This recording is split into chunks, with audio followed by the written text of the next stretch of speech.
guys are probably like, how is this girl on day 4 of 31 days of Vlogmas? And the title of her video says she don't celebrate Christmas. Like, who is she trying to fool? Hello everybody, and welcome back to The Brighter Side. I don't celebrate Christmas.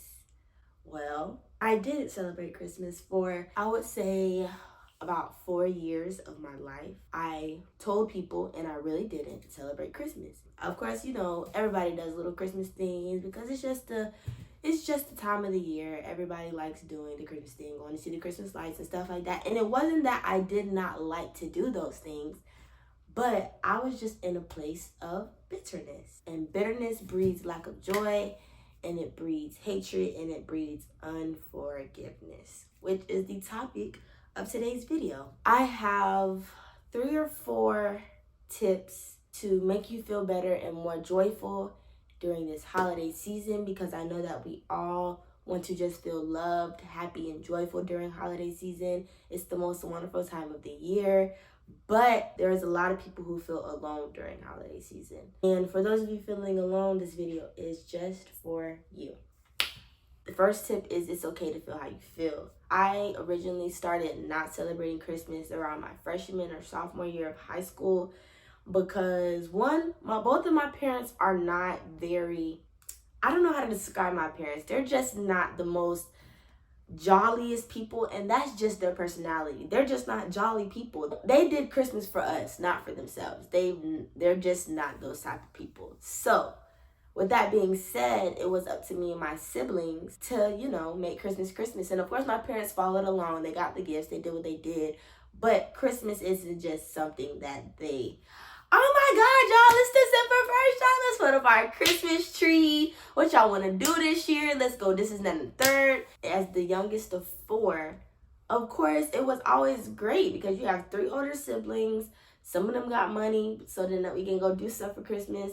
Some of them don't, so we have to, you know, make makeshift stuff. And I definitely don't got no money, so, you know, I'm putting my creativity to the test, you feel me? And doing what I got to do to make sure my siblings and my peoples is happy with their presents. Like, I want them to be like, yeah, this is the best present ever, and I spent $0 on it.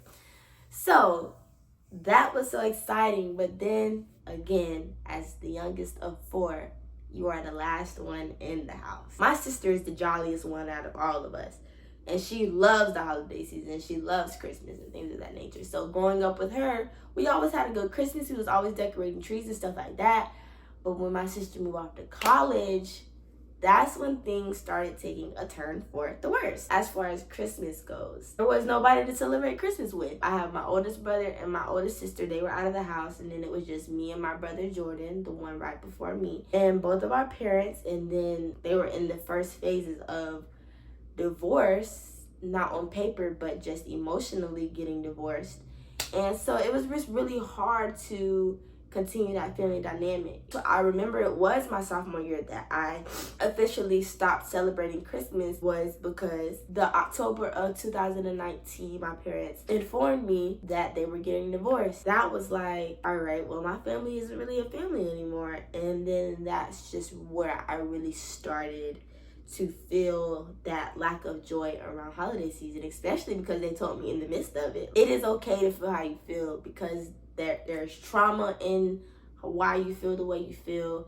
There are reasons behind the way you feel. I didn't celebrate Christmas because my family that I've known to be one cohesive group, we went to get food together, we went to do everything together, was no longer gonna be a thing. So of course I was upset. I was crying for months, and I did things that honestly, guys, and I'll probably be talking about this in another video, and I'm also going to have a video on divorce for people over the age of freaking middle school. I did a lot of things after they told me that they were getting divorced that if I didn't do, I would be a different person. So feel how you feel, and don't answer to anybody as to why you feel the way you feel that way. You can tell them why you feel that way, but if they're continuing to nag and try to convince you not to feel the way you feel, then go ahead and remove them out your way and keep it moving and continue to feel how you feel until, which leads me to my next point, you realize that it's not helping you anymore. Feeling the way you feel in and embracing your emotions, that helps you in a certain time and space of your life. People say, oh, being sad and being upset, that doesn't help you make money, doesn't help you feel better, blah, blah, blah. For me, my emotional cancer self, feeling the way I feel makes me feel so much better in the long run. The next step is to understand, okay, yes, this happened to me. And I just watched a video the other day. She said, it doesn't happen to you, it happens for you. So this is happening for me. What can I do to heal from this process? What is going on emotionally that's making me feel this way? Like for me, why did I feel that way?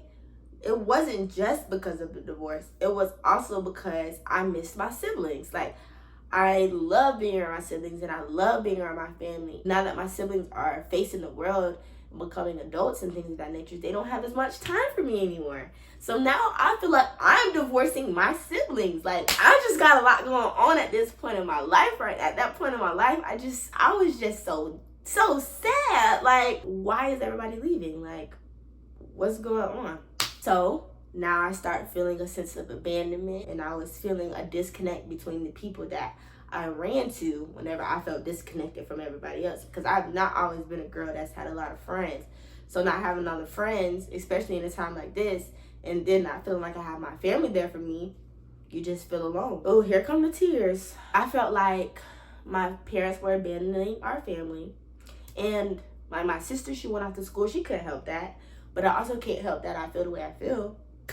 Because why are you in school and why are you not coming down here for Christmas? Like, come on. And then when you get down here for Christmas, Christmas don't feel the same way it always felt. Like, what's going on? And it got even worse whenever my sister got a boyfriend and started spending Christmas up there with her boyfriend and their family. Because I'm just like, girl, I was here first. Like, you don't even know these people for real. And then when my brother went off to Kentucky for school, oh my gosh, and he didn't come for Christmas either. I was sick. Had to go get a paper towel, baby, because, baby, I be crying. You have to get to the deepest root of the problem to heal from it. Two totally different situations and could feel like they connect with each other just because you haven't faced the underlying root of it. You can feel abandoned in this situation, abandoned in this situation, and then both of those situations just merge together even if they're not meant to. And my third tip and my last tip is to forgive. It is much easier said than done, but you have to forgive people. One, you're not getting into heaven without forgiving people. That's what always really just keeps me going. I'm not going to get into heaven if I don't forgive somebody. So I'm like, all right, well, how can I get my flesh to forgive these people? If you know me, then you know, baby. You know me, you know, baby. My flesh don't be giving up about none of that sometimes. I'm going to say what I want to say. I'm going to do what I want to do, and I'm going to feel how I want to feel, and I don't care about nobody got to say about it. Like, this is my life, not your life. But you can't think like that all the time. You can't think like that majority of the time because you're going to be stagnant if you think that way. You have to forgive to move on. You're not going to feel like yourself if you don't forgive. And you have to forgive people even if you haven't told them that you're upset with them. Some things, like my siblings. I used to be so upset with my sister because what is you going to school for, bro? Like, I'm here by myself with my parents. My parents are both Leos, so you already know how Leos is. So imagine 2 Leos. And then on top of that, 2 Leos being your parent, I can't handle them by myself, 1. Then 2, I have these 2 Leo unjoyful parents for the past 6 months. My parents have just been getting on my nerves, but it's going into holiday season. I want to be joyful. I want to be cheerful. I want to do all the things of that nature.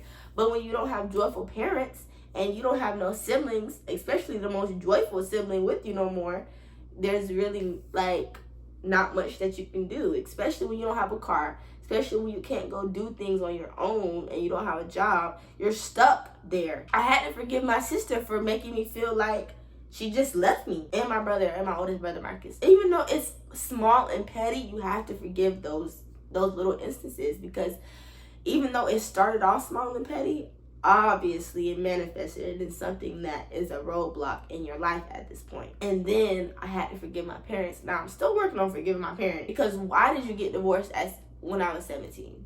18? Why did you get divorced when I was 17? Y'all waited all this time to figure out that y'all didn't like each other for real. Now, I'm used to 2 parents in my life. And I still have 2 parents in my life. But I'm used to 2 married parents in my life. Everybody that knows me is used to 2 married people in my life. This is probably the first time a lot of people will know that my parents have gotten divorced. They've been divorced for 2 years now. Everybody that knows me knows my parents to be together. So I had to, and still am, working on forgiving them, especially for not being jolly parents. I mean, and that just gets on my nerves in general, that my parents ain't like other parents. Like, why y'all just can't get it together? Like, why do y'all have to be this way? That was like my final tip for myself. But prayer is the first and overall tip. That's going to really lead you into forgiveness, and is going to really help you get through forgiving somebody, because forgiving people is not easy, because I don't play about my feelings. Prayer is very much key to forgiving people. You have to pray to figure out why you're feeling that way. Back to step 2, you have to pray to actually get to the word of abandonment. You have to pray so that God can drop those little tidbits of information that you would have never, and I mean, there's some things I would have never figured out if I didn't pray about it. Prayer is key. I'm going to end this video right now because I do have somewhere to go, but I do want you guys to know that you guys have me here if you want to talk about anything. If you're in the first step and you're feeling your feelings, let's talk about why you're feeling your feelings. And I'm going to be there. I'm not going to tell you, oh no, like, they didn't. I'm not finna do that. If they got you messed up, they got you messed up. And that's just that. But I'm going to tell you, we can't stay here forever. But I'm going to feel your feelings with you. If you're in the second stage and you're in, your place of trying to find the root causes and you need somebody to pray with, I'm here for you. We can get on Instagram or WhatsApp or something, and we can get on the phone and we can pray about it. If you need help, get help. There's a lot of things that you can't do alone. God didn't make us to do things alone. He made us to fellowship, to connect and combine with people, like-minded people.